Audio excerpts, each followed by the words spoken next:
예, 오늘 시편 121편 1절로 8절에 있는 말씀을 가지고 나의 도움이라는 제목으로 말씀을 다시 한번 인사합니다. 저는 그렇게 사랑하셨는데 지난 한 주간 동안 평안하십니까? 지난 한 주간 동안 평안하십니까? 다시 한번 인사합니다. 지난 1년간 평안하십니까? 1년간 평안하십니까? 다시 한번 인사합니다. 새해 복 많이 받으세요. 다시 한번 인사. 아껴마실 때 오메 또 보자이만. 감사합니다. 인사할 일이 참 많네요, 그렇죠? 여러분 혹시 자수성가하신 분 계십니까? 안 계세요? 안 계시군요. 자수성가라는 말은 물려받은 재산 없이 자기 힘으로 벌어서 살림을 이루고 재산을 모은다는 뜻이 됩니다. 그러니까 제가 이제 이런 그 말의 의미와 뜻은 충분히 이제 이해를 갑니다만 좀 구체적으로 좀 생각을 해봤어요. 과연 이 세상에 정말 말 그대로 자수성가하는 사람이 있을까? 그랬을 때 이거는 말은 있지만 말은 되지 않는 말이구나 싶은 생각이 들게 됩니다. 여러분 그 운동선수들이 운동하는 거 보았습니까? 그 프로와 아마추어의 차이가 무엇이라고 생각하십니까? 운동을 하는 것을 딱 보면은 이 사람이 프로인지 아마추어인지 그냥 모르는 사람도 이렇게 보면은 쉽게 알 수가 있어요. 그 이유가 뭔지 아시죠? 그것은 곧 배운 사람하고 안 배운 사람하고 달라요. 우리 예하미가 있는데 예하미가 배드민턴을 잘 쳐요. 저도 배드민턴 같이 쳤는데 전 재미가 안 돼요. 이유가 뭔지 아십니까? 나이 차이 때문에 그렇잖아요. 나이 차이 때문에 체력 때문에가 벌써 치는 게 달라요. 배워서 치는 거하고 그냥 이렇게 동네에서 치는 거하고 전혀 모습이 다른 것을 바라보게 됩니다. 여러분 최고의 선수들 세계 뭐 랭크로 따지면 뭐 1, 2위 하는 사람들 최고의 경지에 오르는 사람들 아닙니까? 여러분 그 사람들에게 있어서 과연 코치가 필요할까? 어떻게 생각하세요? 코치가 필요할까요?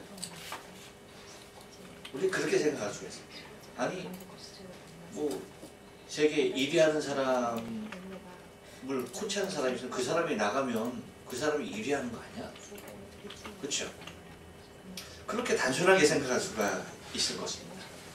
그런데 그렇지 않죠.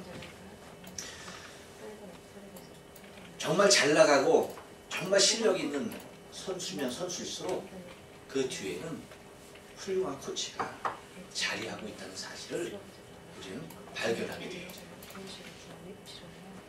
내가 정말 훌륭한 선수가 되겠다라고 한다면 정말 훌륭한 코치를 만나야만 하는 것입니다. 그래서 그 코치로부터 나의 자세와 나의 약점을 다 보완받아서 훌륭한 선수로 자리할 수가 있다는 것이죠. 그래서 여러분 가장 훌륭한 선수 그 뒤에는 항상 최고의 트레이너가 코치가 있다는 사실을 우리가 알 수가 있습니다. 이유는 여러분 사람은 원래부터 혼자 불안한 존재로 자리할 수밖에 없는 존재로 지음을 받았다는 사실이에요. 여러분 창세기 2장 18절 말씀 보면 뭐라고 나와 있습니까? 한번 다 같이 한번 읽어볼까요? 시작. 여호와께서 가라사대 사람이 독초하는 것이 좋지 못하니 내가 그를 위하여 돕는 배를 지으리라. 사람이 독초하는 것이 좋지 못하다. 그러면서 뭐라고 해요? 내가 그를 위하여서 뭐 하겠다? 돕는 배필을 지으리라 라고 그렇게 말씀을 해 주십니다. 그러니까 여러분, 사람은 처음부터 어떠한 존재였어요? 누군가의 도움이 필요한 존재였다는 사실. 그래서 아담이 홀로 있는 것이 좋지 못하여서 하나님께서 어떻게 했습니까? 아담을 돕는 배필을 지으신 것이죠. 그래서 그때야 비로소 하나님께서 뭐예요? 하나님의 보시기에 힘이 좋았더라 라고 말씀을 하시는 거예요. 그러니까 사람이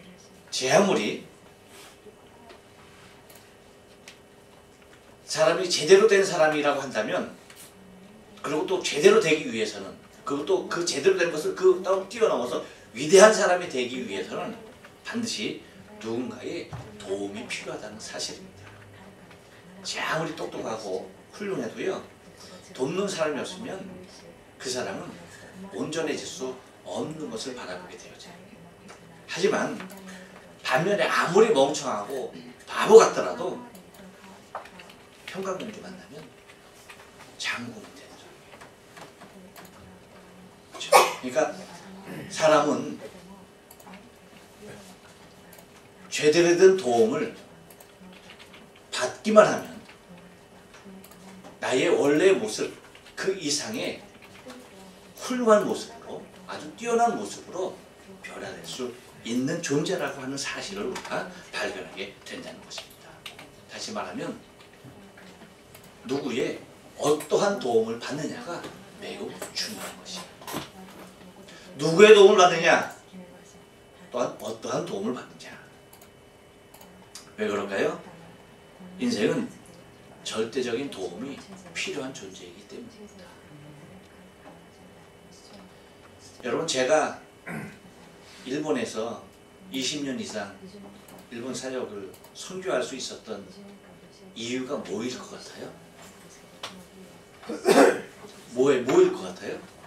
제가 여러분 너무나 훌륭하고 뛰어나서 이렇게 할 수 있었던 거죠? 빈말이라도 긍정해주는 사람이 아무도 없어.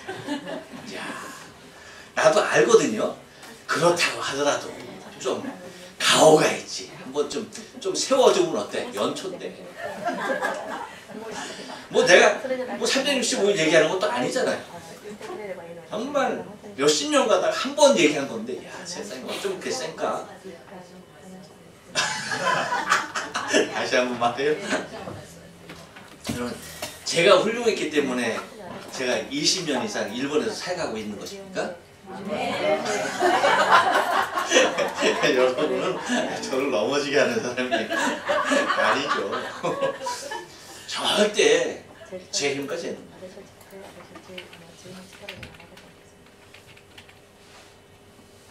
저 일본어도 떠뚱거리고 제대로 하지도 못하고 어디 제대로 나서지도 못하고, 그렇죠.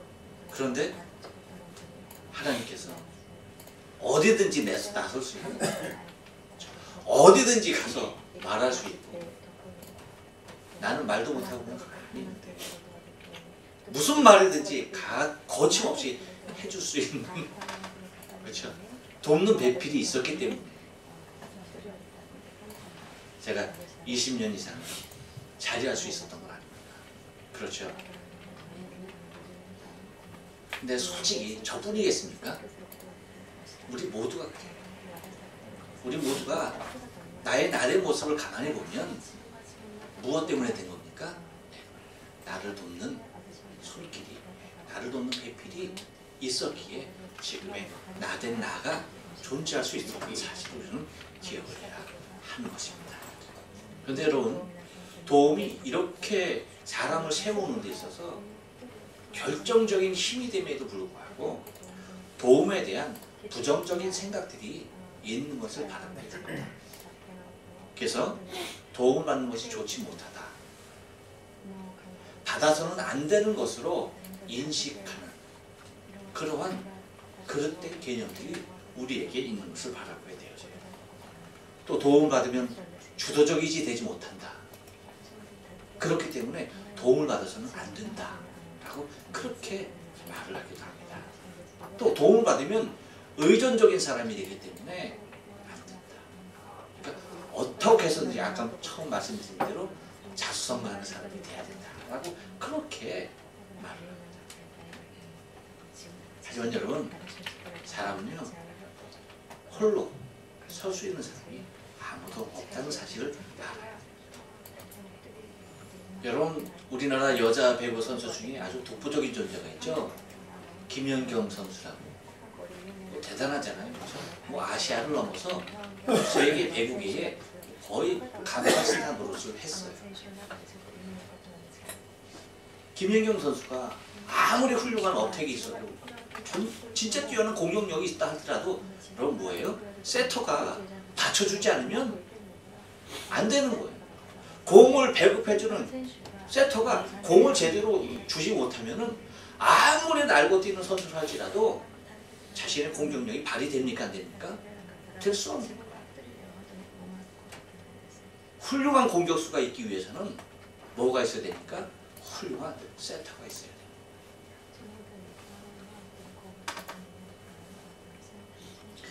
마찬가지로 여러분, 우리의 인생의 삶 가운데서도 내가 부족하고 연약하고 내가 그런 존재로 지음받았기 때문에 내 스스로의 힘으로는 너무나 부족한 것들이 많아요. 그래서 2019년 시작하는 이 신년벽두에 정말 올 한 해 나의 진정한 도움이 무엇이 되느냐 하는 일은 매우 중요하지 않을 수가 없습니다. 여러분, 제가 여기까지 오기까지 사실은 제 아내의 힘이 굉장히 컸지만 하나님께서는 이렇게 말씀하십니다. 진정한 도움이 어디서 오냐라고 할 때에 여러분, 시편 146편 3절부터 5절 말씀 보면 우리 다 같이 한번 읽어봅니다. 시작. 방백들을 의지하지 말며 도울 힘이 없는 인생도 의지하지 말자니 그 호흡이 끊어지면 흙으로 돌아가서 당연히 그 도모가 소멸하리라. 야곱의 하나님으로 자기 도움을 삼으며 여호와 자기 하나님에게 그 소망을 두는 자는 할렐루야. 네, 그렇습니다.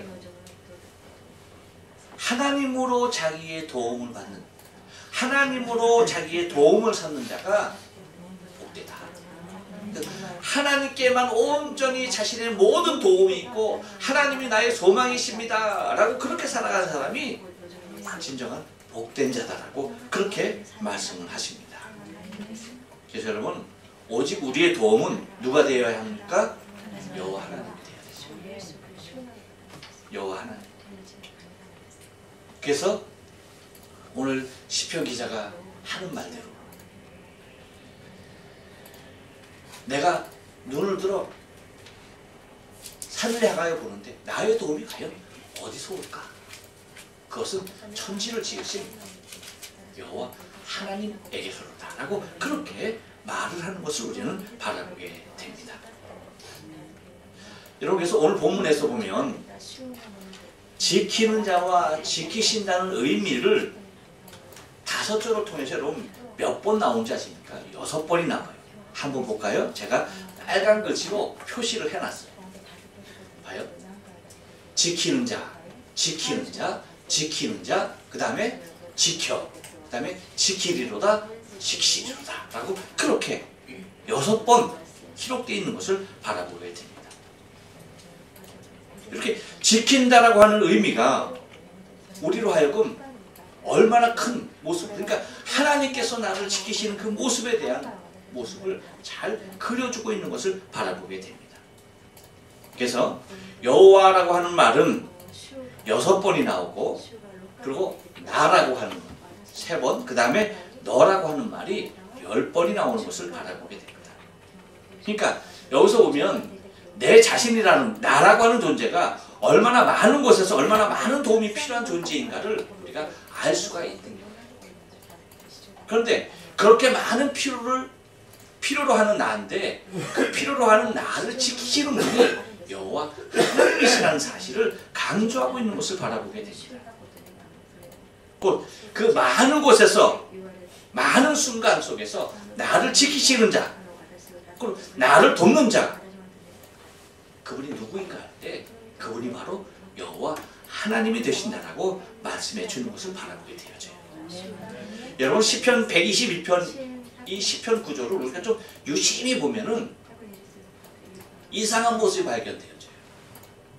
그것은 1절, 2절에서는 한번 볼까? 다른 것 한번 넘겨줘요.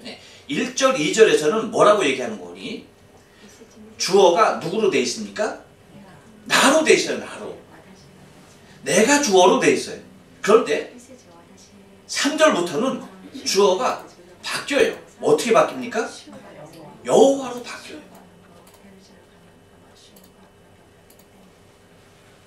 곧 내가 주어였다가 갑자기 3절부터는 여호와께서 주어로 바뀌고 나는 뭐로 바뀌어요? 그러니까 1인칭이었다가 여호와께서 1인칭으로 바뀌면서 나는 2인칭으로 바뀌어요. 그러니까 1, 2절에서 말하는 나라고 하는 존재가 3절 이하에서 말하는 너와 다른 존재가 아니죠. 그렇죠? 똑같은 나예요. 똑같은 나인데 확연히 다른 모습으로 표현해요. 완전히 다르죠. 1인칭과 2인칭 이것이 완벽하게 바뀌는 것을 바라보게 됩니다. 곧 여러분 인생의 참모습을 모를 때는 자신이 주격이 되어지는 거예요. 주격이 될 수밖에 없습니다. 내 자신이. 다시 말하면 내 자신이 주인이 될 수밖에 없어요. 그래서 내가 나의 라고 그렇게 외치며 살아갈 수밖에 없는 거예요. 여러분 많은 인생이 여기에 머물러서 살아요. 많은 인생이 자신이 자신의 주격으로 자신의 주인으로 자신의 1인칭의 모습으로 그렇게 살아가요. 그래서 무엇인가 이루었으면 누가 했다? 내가 했다. 무엇인가 성공했으면 누가 성공했다? 내가 성공했다. 그렇게 말을 하면서 살아요. 하지만 여러분 인생의 참모습이 발견되는 순간 나 자신은 주격이 아닌 여호와가 1인칭 주격이 되어지고요. 나 자신은 2인칭이 되어집니다. 이 시편 121편에서는 우리의 인생의 현주소, 참주소가 어디인지 나 자신을 정확하게 내가 어디에 머물러야지 가장 복된 자인가 가장 큰 도움을 받는 사람인가에 대해서 잘 구별을 해주고 있다는 사실입니다. 그래서 3절부터 시작하는 것이 뭐예요? 여호와께서 여호와가 1인칭 주격으로 오고 그 다음에 너를 리더가 없어 내 자신이 2인칭으로 밀려납니다. 곧 내 자신이 나에서 너로 바뀌는 거예요. 그러니까 나 자신의 자리에 여호와께서 들어오시고 나는 너로 바뀌는 거예요. 다시 말하면 내 인생의 1인칭이 누가 되는 것인가에 달려있다는 것입니다. 여호와께서 1인칭으로 나의 주격이 되어 주시는 순간 천지를 지으신 여호와께로부터 오는 축복의 차원은 일본어로 그러죠. 게다가치가 그러죠. 그렇죠? 차원이 다릅니다. 차원.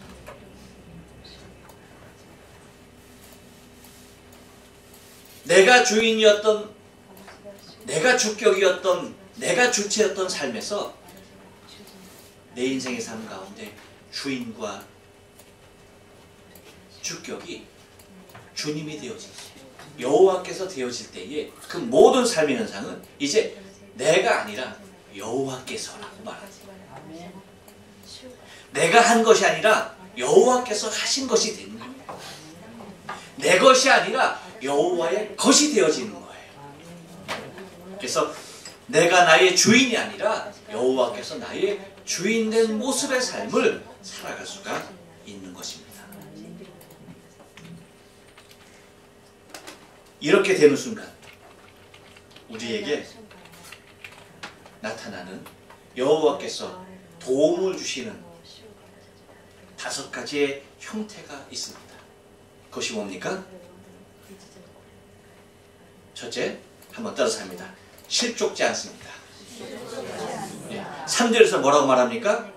여호와께서 너로 실족치 않게 하시며 라고 얘기합니다. 여러분, 우리가 잘 알다시피 이스라엘 지역을 우리가 보면은 보통 여러분 우리의 지형과는 너무나 달라요. 너무나 험악하고요. 한 번 발을 헛디디면 뭐 넘어 떨어지는 건 물론이거니요. 그냥 넘어지기만 해도 중상입니다. 중상. 그냥 흙바닥이 아니라 다 돌짝밭. 그런 데서 한번 여러분 실족돼서 한번 넘어져 봐요. 그러면 얼마나 큰 위협이 도사된지 모르죠. 그러니까 삶의 순간순간 우리의 발이 실족되어질 때에 나타나는 여러 가지 그 모습에서 우리를 실족지 않게 하시고, 두 번째 뭡니까?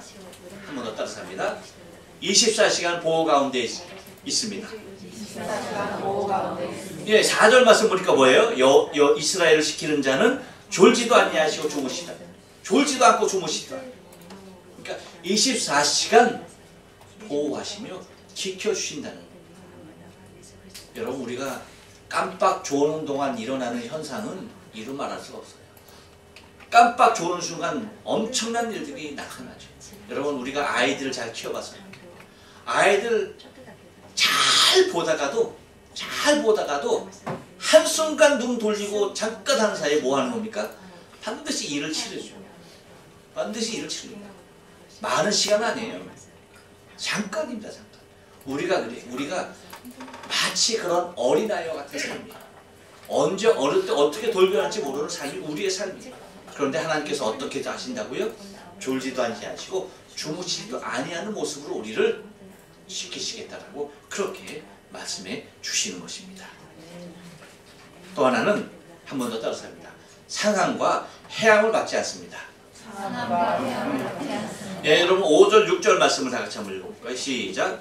여호와는 너를 지키신 자라. 여호와께서 내 우편에서 내 그늘이 되시나니 낮에 해가 너를 상치 아니하며 밤의 달도 너를 해치 아니하리로다 라고 얘기합니다. 하나님께서 너의 그늘이 된다. 그래서 해가 됐든지 달이 됐든지 그것이 너를 상치도 해치고 못할 것이다 라고 그렇게 말합니다. 왜? 여호와께서 보호하시기 때문이라는 것입니다. 또 하나는 한 번 더 따라서 합니다. 환난을 명쾌하십니다. 예, 여러분 7절 말씀 보니까 이렇게 얘기해요. 여호와께서 너를 지켜 모든 환난을 명쾌하시며 내 영혼을 지키시리로다. 모든 환난을 명쾌하신다. 또 하나는 다시 한번 따라합니다. 출입을 지키십니다. 예, 여러분 8절 말씀 보니까 여호와께서 너의 출입을 지금부터 영원까지 지키시리로다 라고 그렇게 말을 하고 있어요. 하나님께서 우리의 모든 출입까지도 지켜주시는 분으로 우리의 삶 가운데 오시겠다는 사실입니다. 무엇이 될 때 여호와께서 내 인생에 내 삶 가운데 주인이 되시며 주격이 되시며 1인칭이 되시며 나의 도움이 되시는 그 순간, 인생으로 하여금 불안했던, 불안전했던, 늘 부족했던 그 모든 것을 한 번에 다 채우시고 이끄시고 지키시고 보호하신다는 말씀입니다. 여러분 2019년이 시작됐습니다. 2019년 많은 사람은 돼지가 복을 주는 줄 알아. 그래서 금돼지도 만들고 막 그냥 돼지가 갖다 막 뿌리더라. 얼마나 카카오톡 돼지 새끼들이 들어오는지 이루 말할 수가 없어. 기억하십시오. 돼지가 복 주는 거 아닙니다. 돼지는 우리에게 족발, 삼겹살, 보쌈을 제공할 뿐입니다. 2019년 많은 도움이 필요한 나의 삶 가운데 진정한 도움은 오직 여호와 하나님께서 되시는 줄 믿습니다. 여호와께서 너의 출입을 지금부터 영원까지 지키시리로다. 할렐루야. 기도하십니다.